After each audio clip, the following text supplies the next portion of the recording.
The phone vibrated on the nightstand, a sharp buzz slicing through the quiet of the bedroom. My heart lurched as I read the notification glowing in the dark. Wedding's still on, but I'm spending the last few nights before with my ex. The words burned into my retinas, each syllable a jagged edge twisting in my chest. I sat up, the sheets pooling around my waist, the air suddenly too thick to breathe. My fiancée Elise was downstairs, humming softly as she folded laundry. The normalcy of it felt obscene. I reread the text, my thumb hovering over the screen, as if touching it might make the words rearrange into something less devastating. My mind scrambled for context, for some innocent explanation, but the timestamp, 11:47 p.m., mocked me. She'd sent it 20 minutes ago, while I was half asleep, dreaming of our vows. The room spun, the shadows of the ceiling fan slicing through the moonlight like a guillotine. Was this a mistake? A cruel joke? Or had the woman I loved, the woman I'd built a future with, just confessed to shattering it? I padded downstairs barefoot, the hardwood cold against my soles. The living room was dim, lit only by the flicker of a lavender-scented candle on the coffee table. Elise sat cross-legged on the couch, folding one of my old t-shirts, her auburn hair catching the light like a halo. She looked up, her smile soft, unguarded. "Couldn't sleep?" she asked, her voice warm, oblivious to the storm in my chest. I opened my mouth, but the words caught, heavy as wet cement. Instead, I held up the phone, the screen's glow casting harsh shadows across her face. Her smile faltered, then froze. "What's this, Elise?" My voice was low, trembling, a stranger's. She set the t-shirt down slowly, her hands lingering on the fabric as if it could anchor her. "What do you mean?" she asked, but her eyes darted to the phone and I saw it. The flicker of guilt, quick as a spark, before she masked it with confusion. "This text. From you. To me. About spending nights with your ex." Each word felt like spitting glass. "Explain it. Now." Her lips parted, but no sound came.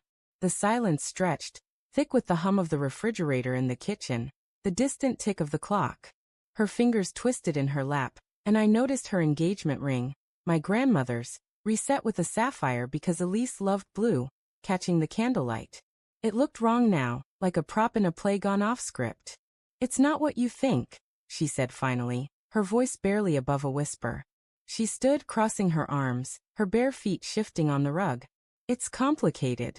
"Complicated?" I laughed, a bitter, hollow sound that made her flinch. "We're getting married in 3 days, Elise." 3 days? And you're texting me about your ex? What's complicated about that? She took a step toward me, then stopped, as if an invisible wall had risen between us.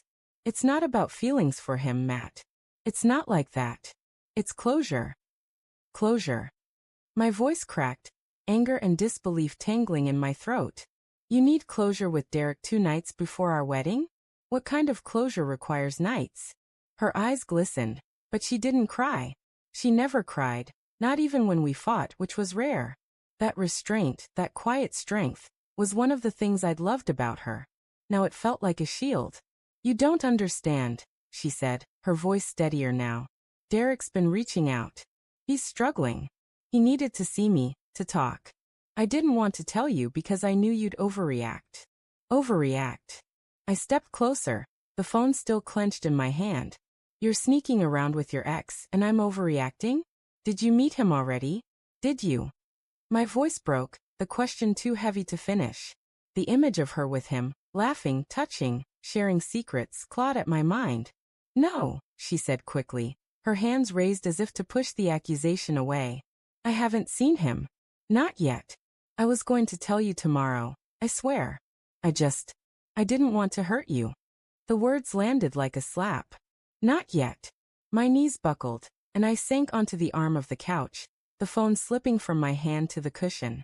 The room felt smaller, the walls pressing in, the air sour with the scent of lavender and betrayal. I thought of the past week, her late nights at work, her distracted glances, the way she'd pull away when I kissed her, blaming stress. Red flags I'd ignored, rationalized because I trusted her, because I loved her.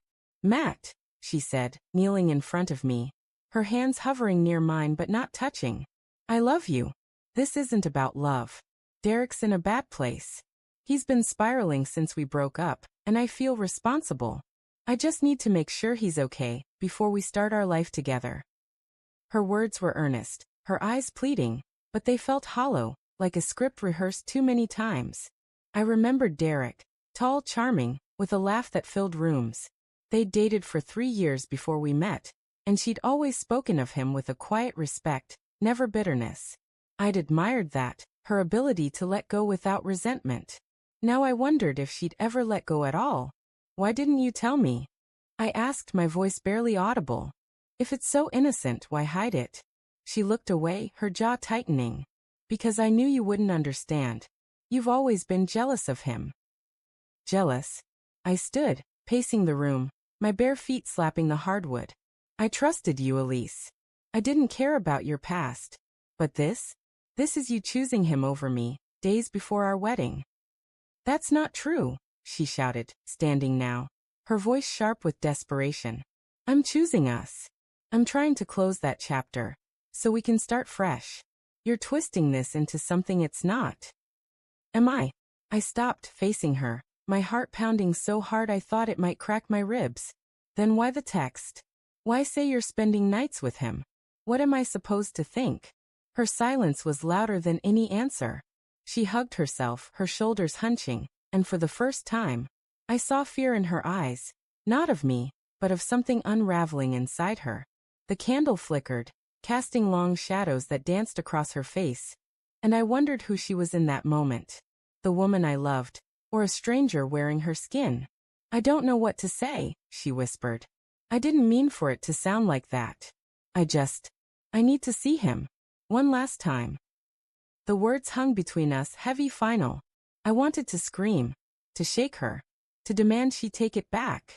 But something in her voice, resignation, maybe, or regret, stopped me. I saw the future we'd planned.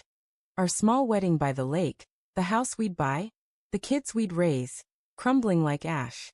And yet, a part of me, small and desperate, wanted to believe her, wanted to cling to the love we'd built, even as it fractured. Then go, I said, my voice cold, unfamiliar. See him, but don't expect me to be waiting when you're done. Her breath hitched, and for a moment, I thought she'd cry. Instead, she nodded, her lips pressed into a thin line. She grabbed her keys from the coffee table, the jangle sharp in the silence, and walked to the door. I watched her go, the sapphire ring glinting as she passed under the porch light. The door clicked shut, and I was alone. I sank to the floor, the phone beside me, its screen still glowing with her text. The words blurred as my eyes burned. Not with tears, but with something hotter, sharper, rage, heartbreak, and the dawning realization that I'd never truly known her. In the quiet, I heard my own heartbeat, steady, relentless, a reminder that life would go on, even if trust could not. Hours later, my phone buzzed again. Another text from Elise. I'm sorry. I didn't go. I'm at my sister's. Can we talk? I stared at it, the words a lifeline and a wound all at once. I didn't reply. Not yet. But as dawn broke, gray and heavy through the window, I knew the real betrayal wasn't her leaving. It was the doubt she'd planted, the crack in our foundation that no apology could mend.